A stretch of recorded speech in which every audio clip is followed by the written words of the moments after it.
folks? How's it going out there? Rooster and 10, roostercb.com. And this is not going to be a for sale video at this time, although this radio may come up for sale in the near future. This is going to be more of a topic of discussion, FYI, just something for you guys to be aware of when you're out there wheeling and dealing in the CB world. And I'll just jump into it real quick and tell you the scenario that happened today, and then we'll talk about it a little bit more afterwards. Again, this is just to kind of spread awareness and try to help you guys from getting burned out there. Of course, stuff still happens, but if you follow kind of what I'm saying in this video, you cut your chances of being screwed on something down significantly. Okay, so scenario is I was on Facebook Marketplace today, kind of browsing through radio equipment like I typically do.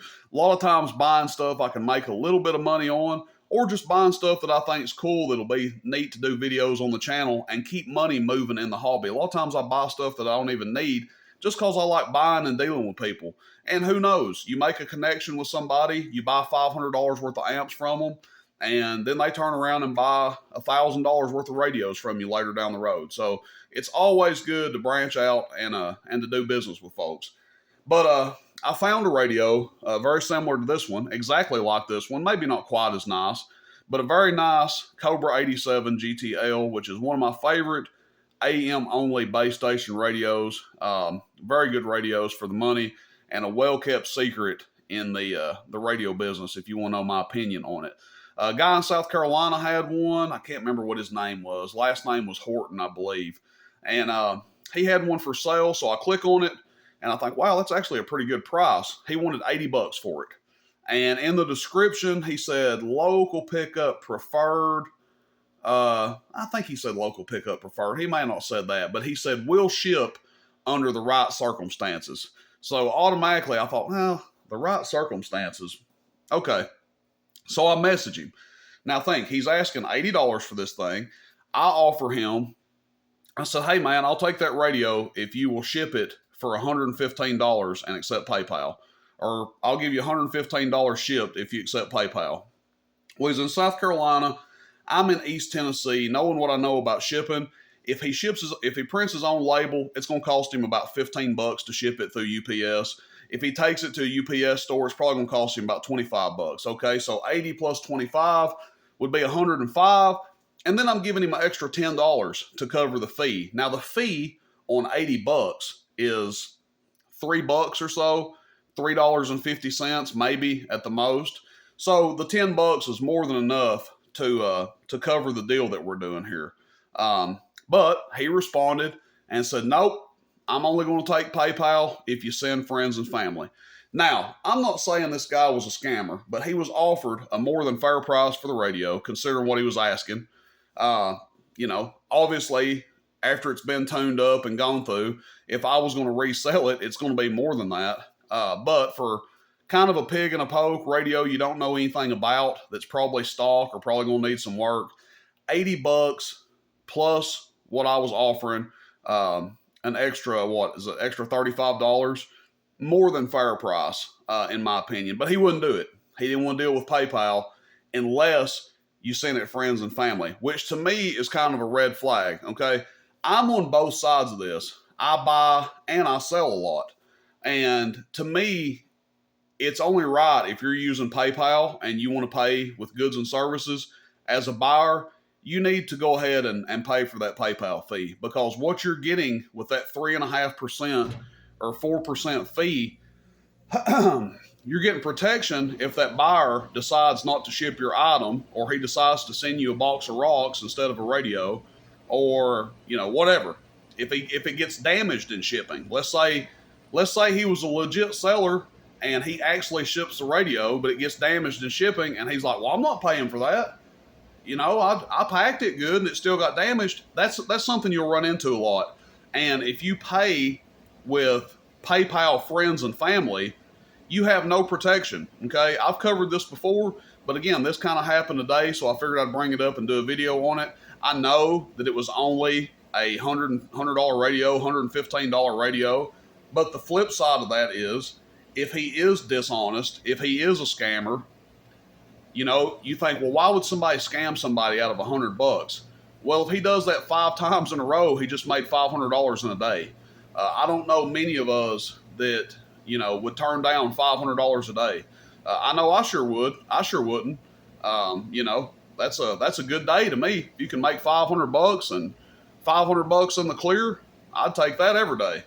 But that's just something to be aware of. Now, I'm not saying this guy was a scammer, but he very well could have been. I'm not going to find out, okay? The name of the payment method is PayPal Friends and Family. He's not a friend and he's not family, so I'm not sending it to him that way. And it's that simple, guys. Don't ever get in this mode of trying to weigh the options or gamble whether somebody's going to rip you off or not. It's like, well, he's probably okay. Okay, I'll just do it. And then what happens? You end up screwed out of your money, okay? It's not worth gambling. There's no piece of radio equipment out there that you can't live without. So don't take that gamble. If you have to ask yourself if it's a 50-50, maybe he will, maybe he won't rip me off, don't do it. If the seller is unwilling to sell you something, when you're telling them that you will pay the PayPal fee, then you probably don't need to do business with them anyway, okay? Like I said, I'm speaking on this from somebody that does a lot of selling and someone that does a lot of buying too, okay? I've probably bought several $1,000s worth of radio equipment in the last 2 weeks, and every time I used PayPal, I think almost every time I would offer right out the gate, hey, I'll go ahead and cover the fee. Some sellers don't care. They don't make you pay the PayPal fee. And if they do that, that's great. Good on them. But most people, if you pay through goods and services, they're going to expect you to pay the PayPal fee. That's like me. If I'm asking $200 for an item and I say, okay, I'll take $200 cash pickup for it, and you say, well, would you accept PayPal and ship it? I'm obviously going to factor in the PayPal fee and I'm going to factor in the shipping fee, and that's going to be your new price. The cash price is almost never going to be the same as the PayPal or digital payment type price. So anyway, that's my story for the day on that. That radio is still available if somebody sees it. If you're over there in South Carolina, that would be a great deal on the radio if you could pick it up in person. But me personally, when I offer to pay the shipping, when I offer to pay more than what the PayPal fee is, and you're a seller and you still turn me down and you will only accept PayPal Friends and Family, a red light goes off in my head and says, whoa, stop. Why is he only wanting friends and family? Well, it might be because he's trying to rip you out of your money and has no intention of ever sending you the radio, or there's problems with the radio. Who knows? Could be one of those deals. Something else to be aware of, PayPal isn't the only payment method. I know a lot of people are starting to use different stuff.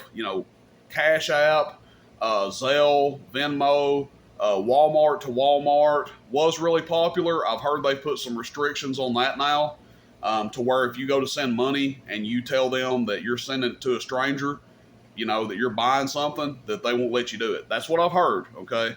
I don't know how true that is, but that's what I've heard. But all these other payment methods, that's fine, especially if you're dealing with somebody that you trust. But I would look into these payment methods and check and see what kind of protection is offered to you. I don't know what kind of protection is offered through Cash App. I've had some people send me some money through Cash App, and I've sent a little bit, but I don't really know. I haven't looked into their terms of service or terms of agreement or whatever to see what kind of protections you get. Same with Zelle. I don't know if you're protected like a money-back guarantee through Zelle, or if you can just report after the fact if you've been scammed and report that account as being a scam account. So something to be aware of, guys. That's it. More videos to come, more radio equipment coming up for sale. A lot of stuff going out right now. A lot of amps have sold the last couple of days, so UPS, the UPS store here is about to hate me probably the next 2 days, but that's okay. You guys have a good one out there. Rooster and 10, roostercb.com. Take care of yourselves. Be careful out there, folks, dealing with people. A lot of bad people out there in the world, and yes, there's a lot of bad people in the radio hobby too that prey on people that aren't expecting to get scammed. And like I said, $100 doesn't seem like a lot, but if this guy was able to scam 5 people out of $100 or 6 people or, whatever, Maybe he was able to get it from a dozen people. Then he's made a really good lick. He's got a week's pay in a day.